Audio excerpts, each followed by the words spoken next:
Hey everyone, Simon here. A quick update. It is March 17th, 2020, on what's happening in the world, including Bitcoin, financial markets, and of course, the virus outbreak that is now worldwide. Um, so let's start really quick with Bitcoin, cryptocurrency, and then we'll look at more widespread events. So,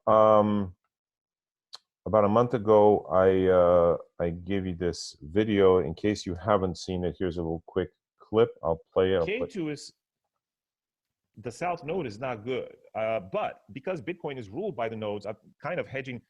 At the very least, we're going to see some volatility, but I think there could be a pretty significant drop, testing some support. And on news of hacking, viruses, K2 has to do with terrorism, things that are out of the norm that happen like suddenly and explosively. And this influence, you can see K2 is at 14 degrees. The influence will last 2 months.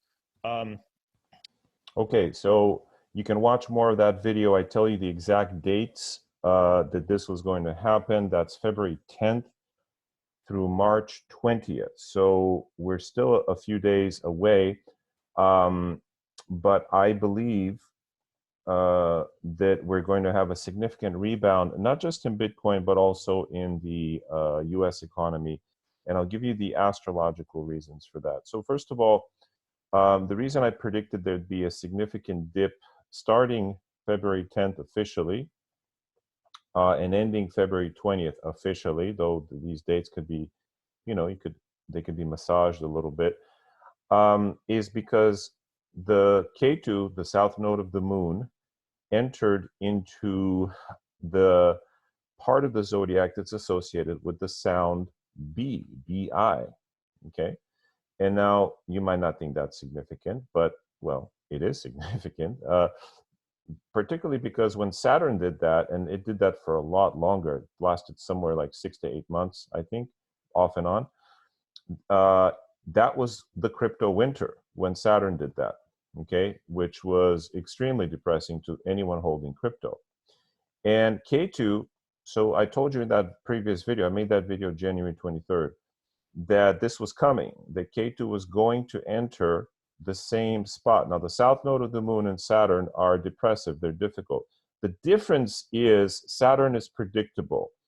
It's slow, it's not things that happen out of the blue. It's not, like I was saying in that video, a virus or terrorism or hacking or something that's like a agency of God kind of thing, or completely out of the blue, whereas K2 is. And a lot of K2's effects, because they're sudden and acute, tend to go away quickly as well. And so that's what I expect to see also with the virus, as well as some of the market influences, which I'll talk about in a minute.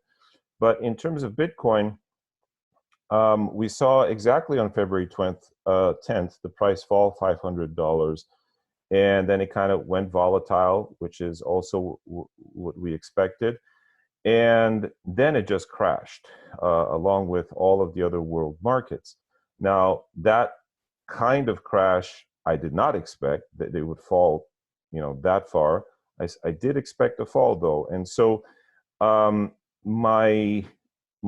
reason I'm making this video is to remind you that this is temporary.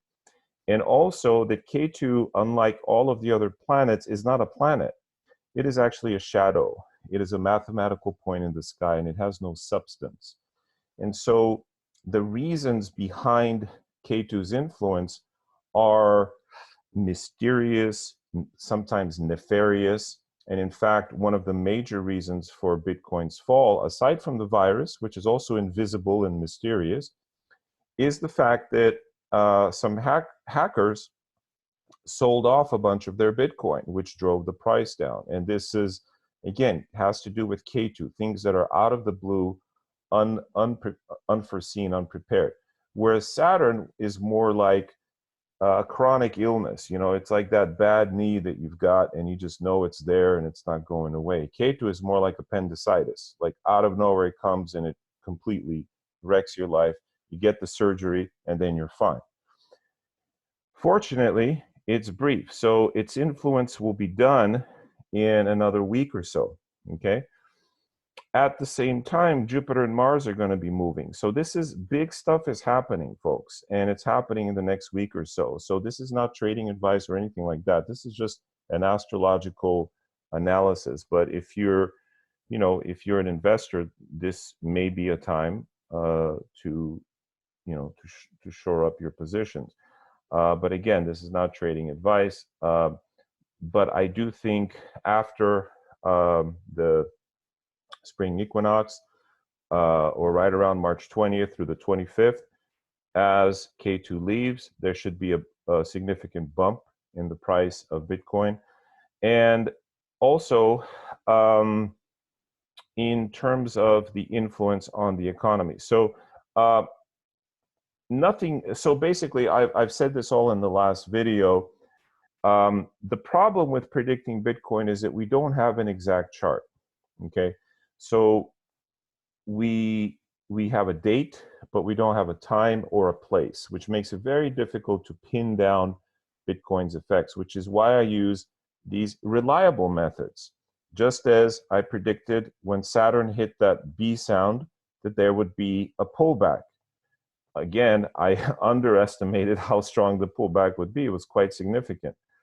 And again, I predicted here that Ketu would cause a pullback. I again underestimated how significant it would be. I thought it would be a couple, $2,000-$3,000. It ended up being 50% of its value. I thought it'd be 20-25% max. So anyway, that's because I'm not a financial guy. I don't understand financial markets. What I understand is the movement of these planets. But this influence is about to be over, which means that things should rebound. And so just based on that, not having the Bitcoin chart, things are looking good. The thing, though, is that just take a note of this K2 at 10 degrees. This is as of this date, 10 degrees, 30 minutes. When it moves to 9 degrees something, it will be out of the influence. And you can see that will happen, let's see, in about a week. See, it moves to 9 degrees. But this is particularly difficult, has been difficult, because if you look at the United States chart, this is the chart of the United States, the US and A, as Borat like to say. The ascendant of US and A is 7.5 degrees again here. So Ketu is on the ascendant. This is the James Kelleher rectified chart. I think it should be actually 830. There it is, 830.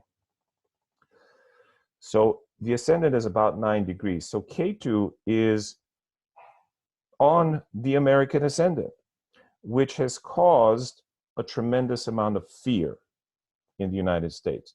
The last time this happened was 18 years ago, folks, right at and after 9/11, when if you lived in the United States, you felt this sense of kind of oppressive anxiety, like what else is going to happen? And this was the time when George Bush said, you're either with us or against us, and all of these wars happened out of this fear. Now, in a natal chart, what Ketu does, Ketu, the south node of the moon, especially when it's with your moon, it'll create phobias. It'll create an irrational fear of snakes, of elevators, you name it. And if you have this in your chart, you probably know what I'm talking about. If you have Ketu on the ascendant, it's a similar thing. There's a sense of uneasiness. And so this is gripping the United States, just as it's begun to affect, well, it's affecting the entire world, but in the US, the effect is particularly potent now that Ketu has come upon the ascendant of the United States, or is coming there. Now, one of the sources of, okay, so let's talk about the US. Sorry, I don't have notes for this talk. I'm just kind of ad-libbing it here, going from the top of my head. And I apologize, there's no video, but that's how we're doing this one today. So why did the markets crash? Was it just Ketu on the ascendant? Well, Ketu creates fear, but anyone who's been in a Ketu period, if you've been in a period of the south node of the moon, and I mean a planetary period, like a dasha or a bhukti, you probably have experienced this state of feeling like there's something wrong with you, but you're not sure what, of feeling like people don't understand you, feeling like you're in a bubble and in the shadows.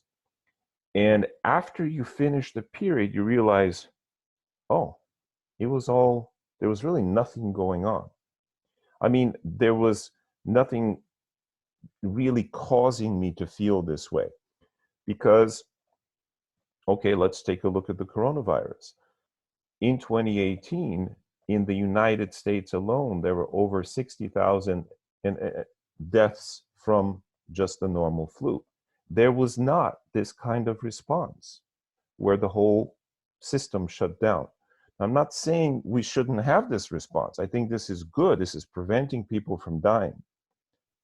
But the fear behind it, the thing that is driving it, is disproportionate. The response is disproportionate to what happened just a couple years ago, where over 60,000 plus people died just in the United States, folks, not around the world, just in the US, from the normal flu. There was not this kind of massive, well, I don't want to say hysteria, but disproportionate media coverage and response.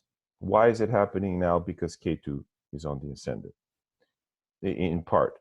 The other part is because in the sky, if we go back to the chart of the moment, Mars and Ketu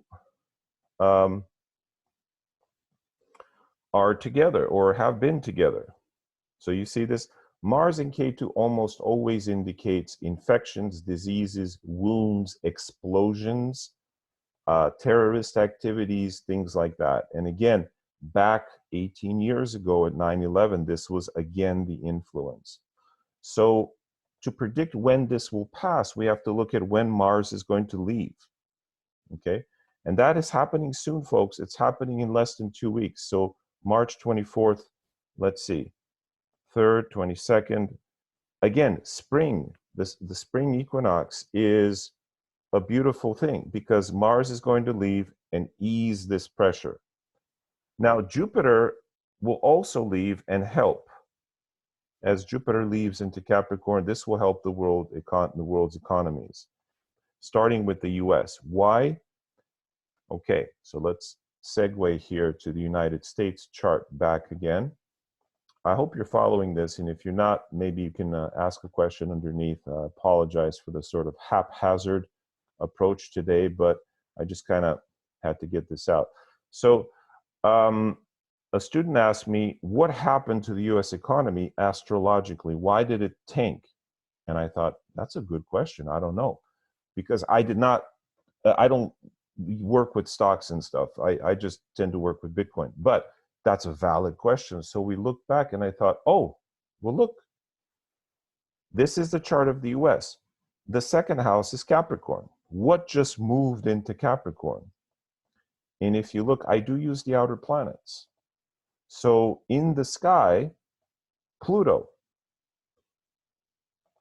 moved into Pluto is the planet of, it's a major malefic in Western astrology. It's the co-ruler of Scorpio, according to some. But the point is, it's a baddie.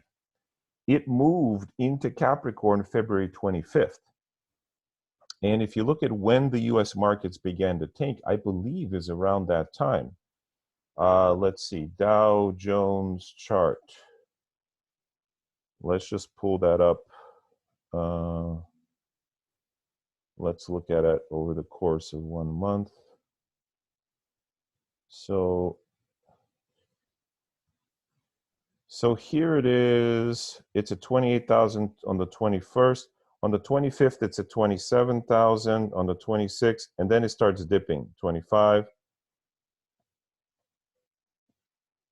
And then March 6th, a significant dip. But basically, right around the time that Pluto, see, if you look at 6 months, you could look at this, right around the time that Pluto moved. Look, February 18th, 19th, 20, 21, 22, and then 24, there it is. It's starting to slide. You could see this on the bigger scale. I hope you can see this. I think I'm sharing this. So here is the chart of the Dow. It's just been growing, growing, growing. And here it is right around the February 24th, it's already sliding. So maybe even a day before or two, even February 21st, it began to slide. So this is I mean, is it a coincidence? It's pretty darn close to Pluto moving into the second house, the house of the wealth and the treasury of the United States chart. Why do we care about the United States chart? Because it's the world economic leader. And as the US chart goes, so do many other markets. This has been shown over and over. So Pluto moved there in the sidereal zodiac on the 25th.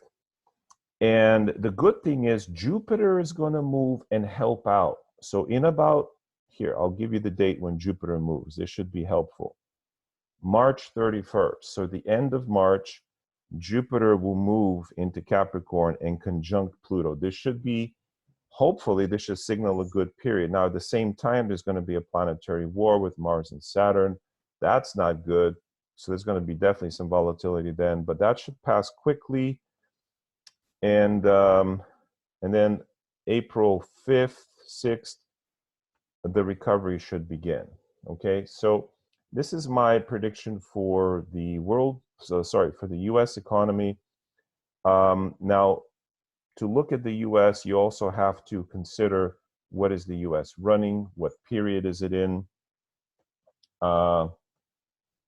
And so for that, it is in a Rahu-Jupiter period. It will hit a Rahu-Saturn period, and that's a whole nother different conversation at the end of the year, which will coincide with the election. So perhaps a changing of the guard there. But anyhow, so to summarize it, the prediction for Bitcoin and for the US market is that in another week or so, it's March 17th now, another few days, really, I think March 20th is when I predicted in the previous video, this influence is over. And the good news is that there are no other transits coming, okay? There are no other baddies poised to hit this chart, the Bitcoin chart, for a while, okay? So that's the good news. So hopefully this has been useful to you guys. If you have any questions, I know we could talk about this for a long time. Please keep in mind that Ketu always brings fear. It brings a disproportionate response. It's like feeling like, you know, when you're walking down a dark alley and you hear something behind you and you get so stressed, your heart starts pumping, and then you look and it was a little cat, right? The response is disproportionate to the stimulus, in my opinion, although the stimulus is still good. We have to be ready and prepare and be safe. So Ketu definitely is a threat, but just keep in mind that its shadow will pass, and it will pass soon, hopefully. And for Bitcoin, it will pass very soon. For the United States, it's going to take a while, but I believe starting in April, things will improve significantly. And so let's see what happens. All right. Take care, everyone. Bye-bye.